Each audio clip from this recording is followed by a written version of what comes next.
Start med at klikke på linket i mailen fra DK Hostmaster. Kontroller, at alle oplysninger om dig og dit domænenavn står korrekt. Kontroller, om dit domænenavn er korrekt registreret som privat eller forening. Vælg privatperson. Kontroller, at din adresse er helt præcis ved at vælge dit vejnavn fra listen.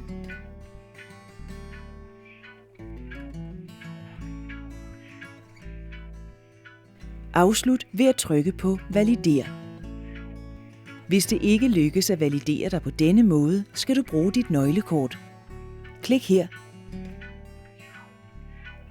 Log ind via NemID og skriv herefter dit CPR-nummer. Med NemID undgår du at taste forkert og glemme at afgive alle oplysninger. Afslut ved at trykke på Valider.